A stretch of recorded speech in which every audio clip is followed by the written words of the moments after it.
Hey, it's Bills by the Numbers, brought to you by FanDuel. Make every moment more. Coming up, what penalties were the biggest problems for the Bills in 2021? We take a look.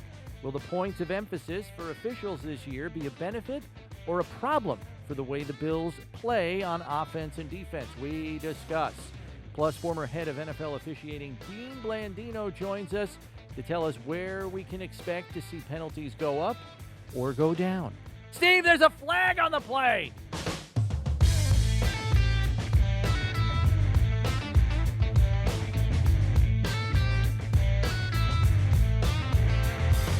So happy to have you here with us on Bills by the Numbers. Bills Wall of Famer Steve Tasker, Bills insider Chris Brown with you as usual. And it's a yellow flag edition of Bills by the Numbers. We begin with the following facts. The Bills had the sixth most penalties against in the league last year, with 113 called against, seventh most in net penalty yards, and second in the league in automatic first downs awarded to the opponent via penalty. They did get better from the first half to the second half of the season in 2021, reduced their penalty count slightly, and they were at their best, Steve, in their two playoff games, with just 3 penalties assessed in the wild card round and 3 in the divisional playoff. But Coach McDermott always wants better, as we know. As much as a coach emphasizes it, how realistic is it, Steve, to get your roster to be more disciplined in the area of penalties? Yeah, it can happen. You always overemphasize it because it always makes it seem like you're going to play soft and play scared if you're trying not to get penalties. And the truth, that's not really the truth. The truth is you have to make an effort. Particularly, most of these you think about in the secondary and up in the offensive line and in the defensive line where you get a lot of defensive holdings, that kind of thing. Yep. Also, you get guys, a little of it can be attributed to coaching because if you get your team into a matchup that they can't win, an individual matchup, that guy's going to get desperate. He's not going to want to get beaten. He's going to latch on and get kind of holding penalties out of desperation because he can't win that matchup. Right. Same thing, and it's the same kind of – it's not just in pass coverage with a linebacker, running back, or what have you. It's also an offensive lineman getting matched up with an elite pass rusher that they know they need help on and don't get any. So a little bit of that is coaching and matchups and getting your guys in a position where they can win. But there's no question – players can be disciplined and think about that stuff. A player gets fewer penalties when he's really confident and really prepared, and that does fall on coaching. Right, and I think Coach McDermott would be in the same boat as most coaches, as we've heard over the years. The effort penalties you can stomach to a certain degree.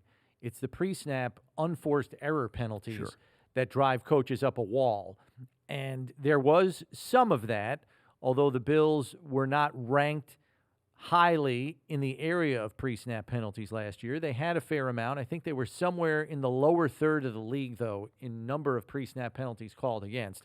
Dallas was the worst team in the league in penalties by far, and it wasn't even close. We can get into that a little bit later. On the good side, as I said, 9th fewest pre-snap penalties. The most popular penalties called against the Bills, and I imagine this is largely the case for the 31 other teams: offensive holding, 23 infractions, false start, 18 infractions, defensive holding, 13 penalties, defensive PI, 9, unnecessary roughness, 8, and roughing the passer, 8. We knew holding was a point of emphasis last season, so that's no surprise, Steve. Which one of these penalty categories might surprise you the most concerning the Bills' style of play? False starts are always a problem. You get one a game. They had 18 in 17 games. That's not awful. And I think defensive pass interference is tough because I think those are the really tough ones because those are so it's a spot foul. So if you're 35 yards down the field and you get an pass interference, the ball is spotted right at that spot. So it's a 35-yard completion. Those are really, really tough. And I think any team would tell you, they can put up with kind of a 5-yard penalty and the next down. Giving up a 35-yard explosive play because an official threw a flag is a really tough one to swallow. Right. The one that surprised me was roughing the passer and the fact that there were only 8. Right. If you go back and think, 2021 to me, if you asked me what stood out most about officiating, it was how quick the flag came out for roughing the passer. You barely breathe on a quarterback, and the flag was coming out last year. And that, from what we understand, is going to be relaxed this year. Glancing blows, inadvertent contact to the head or neck area or below the knee are not going to be called this year. So we shouldn't see as many. But seeing 8 for roughing the passer, if you asked me, I would have guessed twice that would have been flagged against the Bills and most teams for that matter. One of the instances too is the Bills, didn't have a dominant pass rush. So right, and also with the current, atmosphere in the league, you get roughing the passer calls. The Bills do a lot because their secondary is really good, and the quarterback of the other team is extending the play. Yeah, and you're chasing. And then you reach into that gray area of what was it, an extra step? Did you give that quarterback did he declare the extra himself push? as a runner? You feel like as a defensive lineman, you've got to force that guy to throw the football. So you're pushing it to the very end. He throws it. You double hand shove him out of bounds. It's a penalty. Yeah. That's pretty frustrating for a defense, particularly when you chase the guy all over the yard. Yeah, and that's probably why unnecessary roughness was up there too, because once that quarterback's out of the pocket, he's not necessarily a quarterback if he declares himself as a runner. And if he gets out of bounds just as you get there and you knock him after he's taken a step out of bounds, you're getting hit for unnecessary roughness. And if you asked me to guess, I would say 4 of those 8 unnecessary roughness calls against the Bills last year were probably hits like that. Guy out of bounds already. And it's pretty frustrating, too, because what happens if the quarterback pump fakes and you don't double chuck him? He's still got the ball and you didn't get him on the ground. Right. So you never that's how fine the line is, how fast it happens. And, it's a lot to ask of a defender, but all of us would agree when push comes to shove, you need to protect the guys throwing the football, I think. Yeah. Nobody wants to go see Jacoby Brissett. Joey Bag of Donuts. Cleveland for 11 Yeah, games. we don't want to go see Joey Bag of Donuts play quarterback even for the other team. Yeah. So it's a star-driven league, and they protect those guys, and with good reason. The entire franchise rests on their ability to line up every week. Okay, you mentioned the Bills' defense. So knowing the points of emphasis this season, which include tighter calling of illegal contact, looser calling of defensive pass interference, and more leniency with respect to roughing the passer, as we mentioned, what do you foresee for Buffalo's defense in 2022, knowing we expect the pass rush to be significantly better this year? There are going to be some times where it's going to be frustrating because they're going to get home and they're going to get called for a penalty. They still will call hits to the head on the quarterback if it's forcible. They still will call low shots on the quarterback's legs. They still will call the extra step and a defender puts the guy on the ground. And I think you're going to have more instances to have judgment calls against the Bills because their pass rush is going to be closer to the quarterback by and large. So, I think it's going to be a frustrating year at times for Bills fans watching their team play so well up front and then, having them force an incompletion on third down and have to give them a first down because of a penalty in the pocket. Yeah, my fear is or out of the pocket. Pass rush will be better, so that means they're going to be around the quarterback more, and even though roughing the passer might be called less and there might be more leniency in that area, I think with the frequency with which this defense is expected to be around the quarterback, I think the number is going to be about the same in terms of the roughing the passer calls that we've seen in the past. And yes, you're right. That is going to be supremely frustrating for Bills fans watching it either in the stadium or at home on their televisions. Flip that around now, Steve, and do you believe Buffalo's offense could be even more difficult to stop in light of some of these changes? More illegal contact calls, and we know the separation that the Bills receiving corps can get with alarming regularity at times. Lighter, though, on roughing the passer. Yeah, that's where as a former guy who practiced being a wide receiver and then covered kicks on Sunday, I felt like that was all the rules have always been tilted towards the offense, particularly in the secondary. And I always thought, right when you see this, it's going to be like, well, there are going to be some players who have much better seasons statistically than they otherwise would have with these penalties the way they're called. Because some players are just in that level of being able to just get enough separation, and this will give them more separation. It'll help them be a better receiver.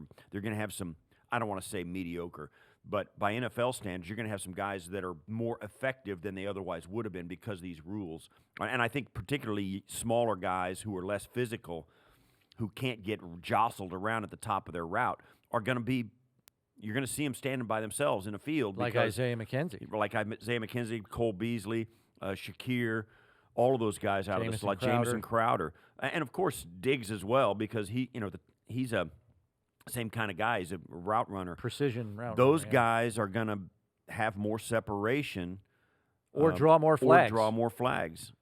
No question about it. Yeah. I foresee a lot of 3-5 yards and yeah, and a fresh set of downs. Yeah, and that's the point of it. That's basically one of the caveats to this. They want to see more points, more yards. Well, yeah, and the reason I foresee that is because this receiving core is based on or is largely made up of receivers who get early separation in the down. And if you want to prevent that and you grab a little bit or, past 5 yards, you're going to get a lot of flags against this Bills offense. And even grabbing the jersey to stay with the guy so he doesn't get separation. That falls under the guise of illegal defensive contact. holding, and it's the same penalty. So yeah, it's going to be a problem for defenses. They're going to have to really struggle with it and try and keep up. It's stacked against them, no question about it. Yeah. And that's why I think in this day and age, the Bills have been served so well by the quality of guys they have in their secondary that they've got top-notch guys at every spot, and that means something. It really does. The league may argue, hey, we're throwing the defensive bone. We're going to lighten up on the defensive pass interference, allow more hand battles. And I was like, I'll believe that when I see it. Because things always seem to – if the ball's in the air, yeah, it's a penalty. Right. We'll see how they call it. It will be interesting, to say the least. We move ahead now to the numbers game, where Steve is going to guess and see if he can nail down the players who drew the most penalty flags for the Bills last season. So, Steve, we need 5 of the top 10 players for penalty flags for the Bills in 2021. What do you say? All right. Who got the most penalty? I'll say Ed Oliver. Ed Oliver is right at the bottom of the top 10 with 5 penalties. This could be offense or defense. Offense or defense. Top 5 flag drawers for the Bills last season. Darrell Williams. Number 6. 6 penalties assessed against him. Spencer Brown. Spencer Brown is number 3 with 7. Butker. Nope, not on the list. Dawkins. Deion Dawkins tied with Spencer Brown for 7 penalties.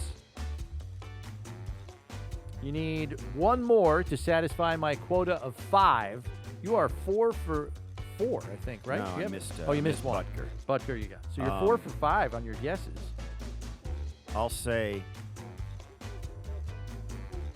Let's see. I'll say Levi Wallace. You got the guy in the top spot. 8 penalties assessed. That's a guy that you meant, like we were talking about. It's a tough spot. He's not elite athleticism, and so if he's playing a fast guy and he feels he's got to grab, and he got how flagged. many did I get him? That was it. 5 out of 10. Yeah. 8 penalties assessed against Levi Wallace. That was the most on the team last year. Obviously in Pittsburgh now. Right. Deion Dawkins, Spencer Brown, Jordan Poyer, all with 7 last year. Tied with Darrell Williams for 6, Saran Neal, who got some on special teams last year. Yeah. And then the last 4 players tied with 5, along with Ed Oliver. Tre'Davious White with 5, Emmanuel Sanders with 5, and Dawson Knox with 5. So offensive PI.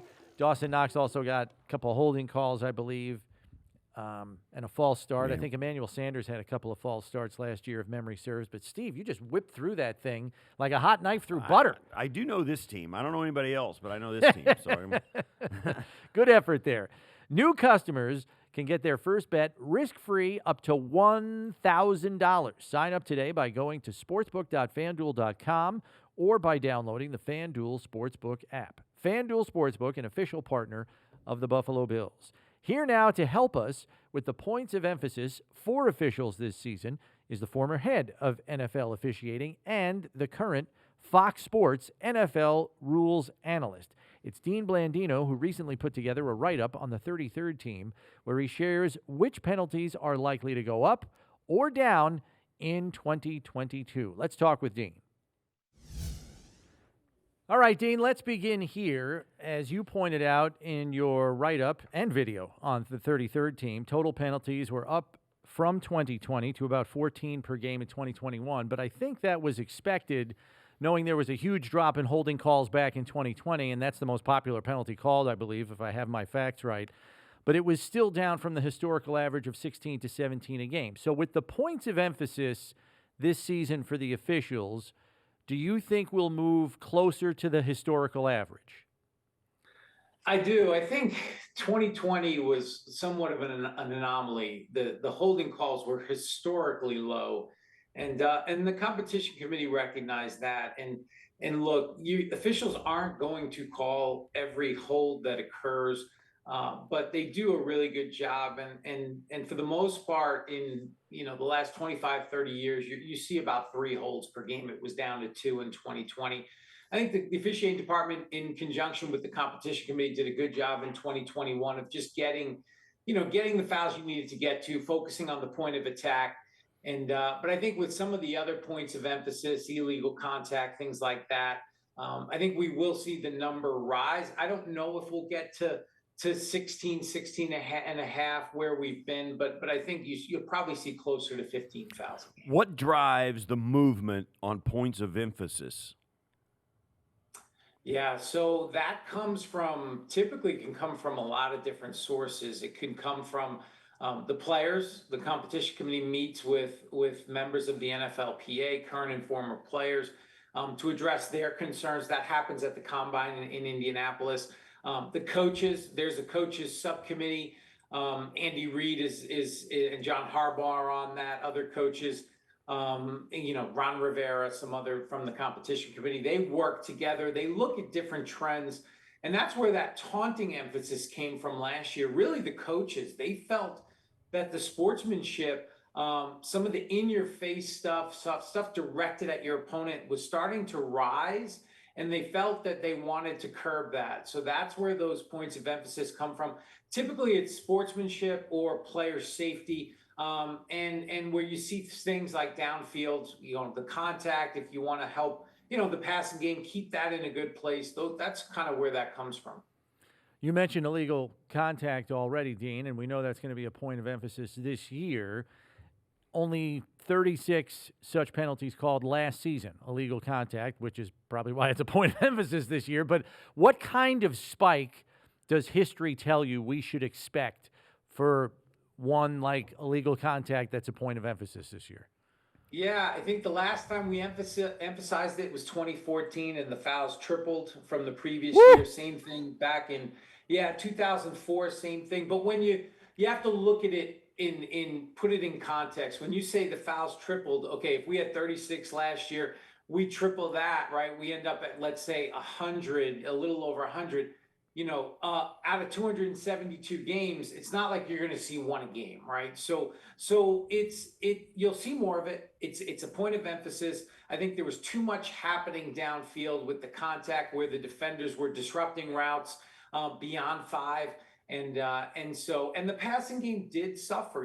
Passing yards per game dropped. It was the second lowest since 2010. And I think that was probably the biggest driver in the committee saying, okay, we've got to make sure that we're enforcing this rule correctly. It's not like we're going to go out and say, hey, we've just got to throw the flag just to throw the flag. You got to enforce it correctly. So they felt that the officials weren't calling fouls last year that were, and they want to kind of put an end to that and make sure that they're calling the fouls that are there. What do you see as the season rolls on? How big a lead time is there before the players get used to the new standard of normal in the secondary as guys are running around? Do you see a spike like in the first month of the season, then it tapers off kind of thing where the players get used to the new norm? Yeah, that's typically what happens. And we've even seen it in the preseason. I think preseason week 1, there were 15, almost won a game, which would be, significantly higher than where we have been. And then week 2, it started to drop. And I think you see that anytime you emphasize something, they're high early, and then the players start to adjust. The coaches understand where the line is, and it starts to kind of regulate itself. So I would expect a spike early, and then as you move into probably the second quarter of the season, it'll start to come down, and you'll get to we'll have a higher number, no question, but I don't think we're going to see 15, 16 per week. That's not going to happen.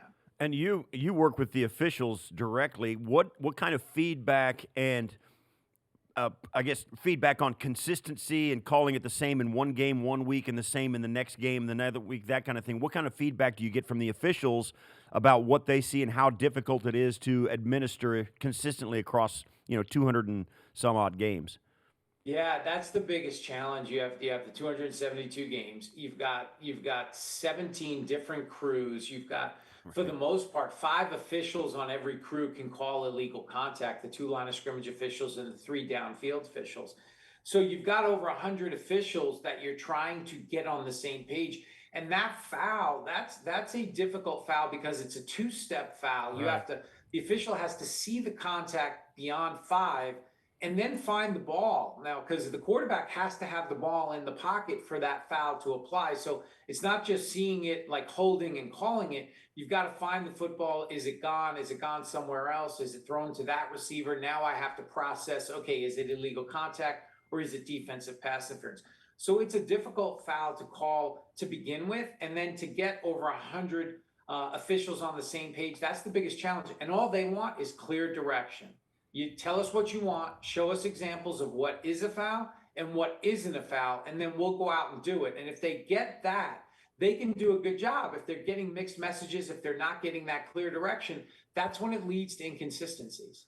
And that's a perfect segue to my next question, Dean, because I was curious, knowing that illegal contact is a point of emphasis, and yet at the same time, defensive pass interference is, from what I understand, going to allow for a little more hand checking and contact.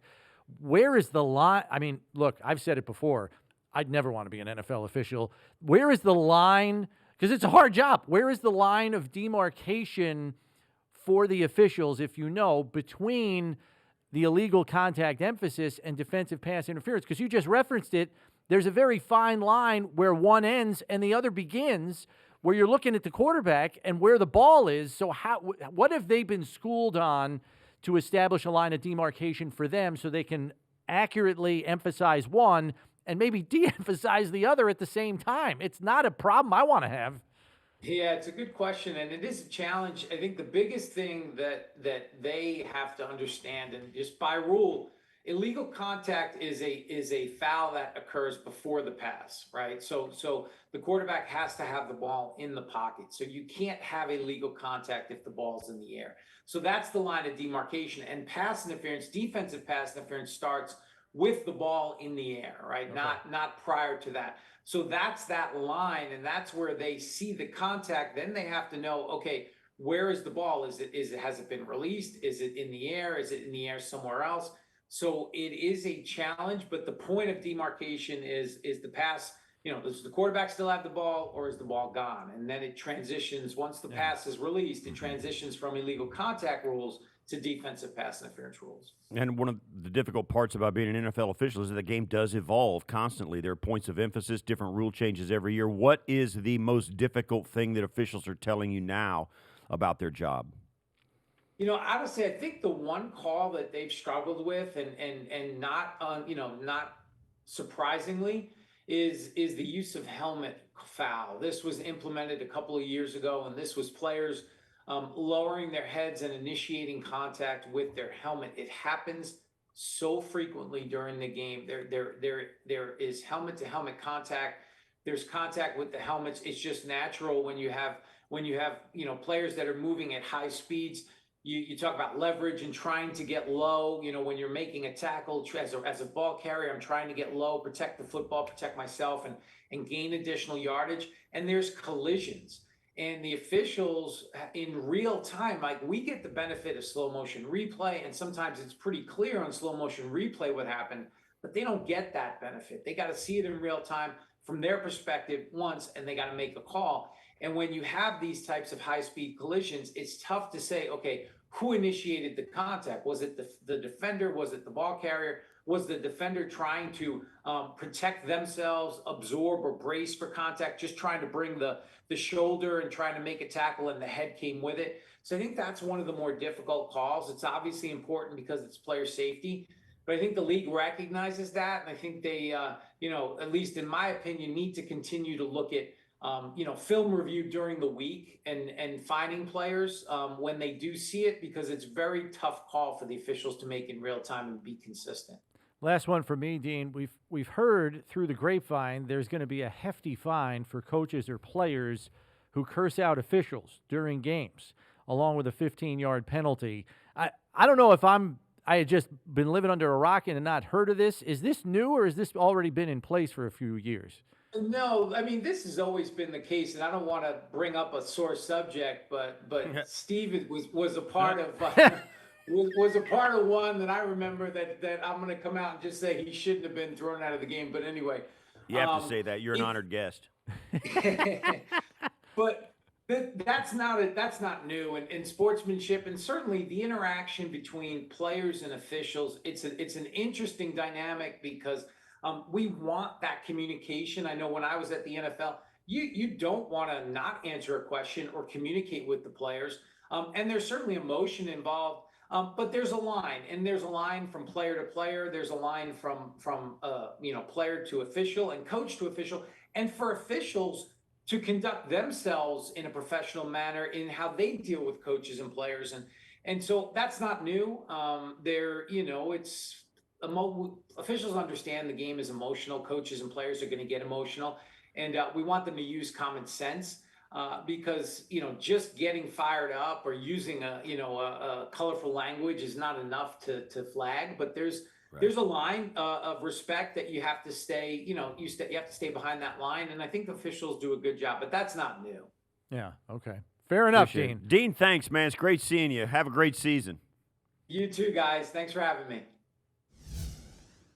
We dive now into these three things. First thing, offensive linemen are called for more penalties than any other position group, Steve. Will the emphasis on illegal contact this year, you think, move defensive backs into the top spot for penalties, knowing defensive pass interference at the same time is also going to be relaxed? I don't know. I don't think so. Think about it.